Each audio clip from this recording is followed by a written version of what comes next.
The free iOS and Android market is a cluster, but every month gameranx does the work of finding what's worth playing. I'm Falcon, and today, the 10 best free iOS and Android games of April 2018. Quick disclaimer, this is a list of free games. We also do a list of the best paid games of the month. You may want to check that out as well. Number 10 is Harry Potter Hogwarts Mystery RPG set in the wizardry world. Of course, the title contains Hogwarts Mystery, and that means you will be at Hogwarts solving a mystery. It is not perfect, but it is also not nearly as bad as a lot of people have been saying. This is a game that if you like Harry Potter and RPGs, you will want to play. However, there are some pretty interesting microtransaction prompts that end up taking advantage of wait time in a way that they probably shouldn't. There are things about this game that have made people quite mad though, and I would suggest that they will likely change. And I hope that's the case because the bones of the game are actually very fun. Like, it gets the world right, uses the real actors as voice actors, has a pretty good sense of humor. I mean, it has all the elements of a game you would want to play,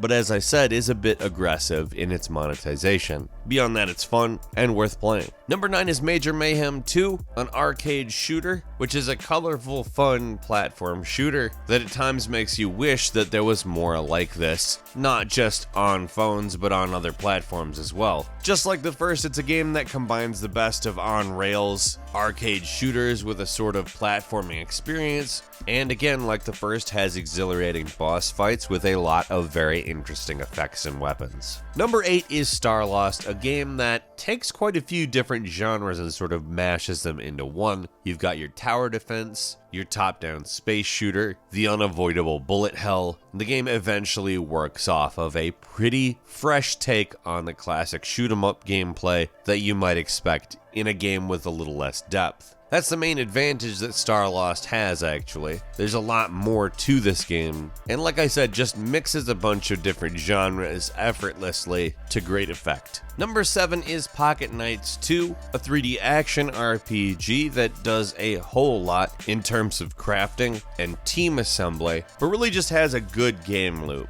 This is one of those games that feels paced very good. Now, it does have a somewhat limiting class system, as in it doesn't really have much of one. That doesn't mean it isn't well made and addictive to play, and I would certainly give it some time. Number 6 is the Mooseman, which sounds silly, but I wouldn't call it silly. It's actually a very good environmental narrative experience with a very unique art style that involves exploring the quote-unquote 3 layers of the universe. The Mooseman can see more than the average human being, and that is exactly the point of the game. If you hate narrative games, you're not going to like this game, but if you don't hate narrative games, I would almost guarantee this as one you would want to play. It is relatively short, but that does not mean it is not a good experience. It absolutely is. Number 5 is Sdorica Sunset, a fantasy RPG 4 years in the making. This is an absolutely beautiful game and manages to mix matching and RPGs to good effect, but really, this is just a top-notch RPG. I haven't beaten it yet, so I can't tell you that the story is great the whole way through, but I've certainly been enjoying it so far. And the visual style is honestly just incredibly pleasing. Not that puzzle and RPG have never been mixed, of course, like we've mentioned another puzzle RPG today, but it just does it in a very pleasant way that I feel is worth playing. It's also, again, gorgeous. Number 4 is Paladin Strike, a hero-based shooter that really shines in its PvP mode, where you play 5 versus 5 battles in top-down views. It's a game that is more than competently put together. Paladin Strike is a great MOBA game that actually depends heavily on teamwork, as opposed to just saying it depends heavily on teamwork and then kind of letting you do whatever. It's obviously not the exact same thing as Paladins, but it transports a lot of the ideas, and it does them very well.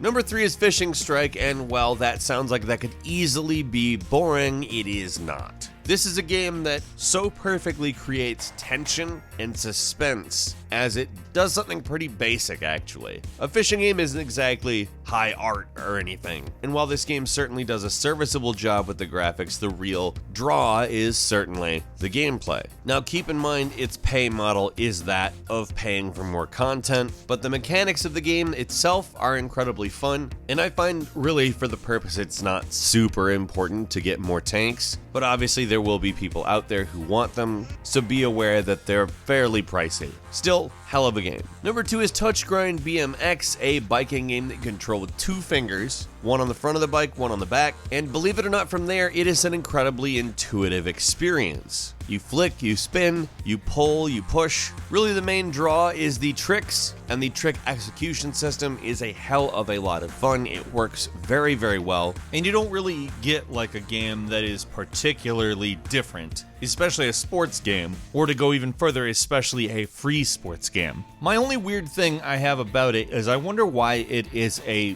biking game instead of like a skateboard game, because in a lot of ways it kind of reminds me of playing with one of those little tech decks. Still, it's not something that you really have anywhere else on mobile right now, and I think that makes it pretty interesting. Finally, number 1 is Friday the 13th Killer Puzzle, a game that takes the isometric mobile puzzle type game and makes it very, very violent. However, it keeps a cutesy look to it, so the violence is somewhat moderated by that, but not a lot. It's pretty intense. But the levels have a great variety over time. There's wilderness to city, and the puzzles actually feel different enough over the course of that period of time that it's worth playing all 100 plus of them. It's not a shocking experience or anything. Certainly the ideas have been explored before, but the personality in this game, as well as the sheer quality of the puzzles themselves, is what will get you playing. And if you're saying to yourself, well, it's a free game based on a licensed property, that can't possibly be true, I would encourage you at least to try it, because I think it's quite a bit better than a lot of other games of that nature. And a quick bonus for you as well, it's a game called Hopper, which is a really interesting platformer that really has an interesting sort of layer of nostalgia to it that I can't quite pin down. Like, at times it reminds me of Bug, at times it reminds me of Mario 64, but it's really not a lot like those things because it's a physics puzzle game too, with you bouncing across a bunch of platforms in several different worlds. Definitely a fun game, and you need to check it out. What iOS and Android games did you play this past month? Did you like the ones we mentioned? Leave us a comment, and if you like this video, click the like button.